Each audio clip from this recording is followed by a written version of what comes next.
இந்த இலங்கை கடற்படையால நம்ம மீனவர்கள் தாக்கப்படுறதையும் அதுக்கான காரணத்தை பத்தியும் அதுக்கான தீர்வை பத்தியும் நான் மதுரை மாநாட்டிலே நான் பேசியிருந்தேன். அது ஒரு தப்பா? மீனவர்களுக்காக குரல் கொடுக்கறதும் அவங்களோட நிக்கிறதும் நம்மளுடைய கடமை, நம்மளுடைய உரிமை. நான் என்ன இன்னைக்கு நேத்தாங்க அவங்களுக்காக குரல் கொடுக்கிறேன். இதே நாகப்பட்டினத்துல 14 வருஷத்துக்கு முன்னாடி 2011ல February 22nd இதே நம்ம மீனவர்கள் தாக்கப்பட்டதை கண்டிச்சு ஒரு பொதுக்கூட்டம் ஒண்ணு நடத்தணும் இல்லையா? இந்த விஜய் களத்துக்கு வர்றது ஒண்ணு புதுசு இல்ல கண்ணா. எப்போ எப்போ எப்போ வந்தாச்சு.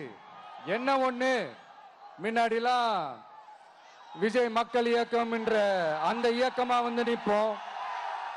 இப்ப தமிழக வெற்றி கழகம் என்ற அந்த ஒரு அரசியல் இயக்கமா நிக்கிறோம். அவ்வளவுதான் வித்தியாசம்.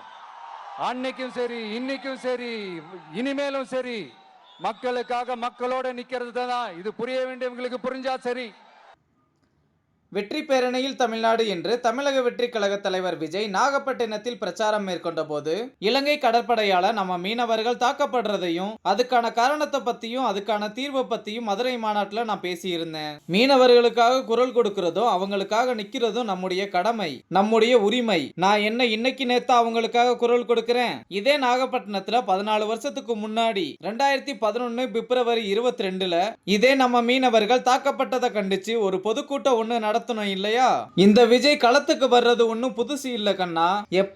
எப்பவோ வந்தாச்சு. என்ன ஒண்ணு, முன்னாடிலாம் விஜய் மக்கள் இயக்கம்ன்ற அந்த இயக்கமா நிப்போம். இப்ப தமிழக வெற்றி கழகம்ன்ற அரசியல் இயக்கமா நிக்கிறோம். அவ்வளவுதான் வித்தியாசம். அன்னைக்கும் சரி, இன்னைக்கும் சரி, இனிமேலும் சரி, மக்களுக்காக மக்களோட நிப்போம். இது புரிஞ்சவங்களுக்கு புரிஞ்சா சரி என்று மீனவர்களுக்காக விஜய் பேசியது இணையத்தில் வைரலாகி வருகிறது.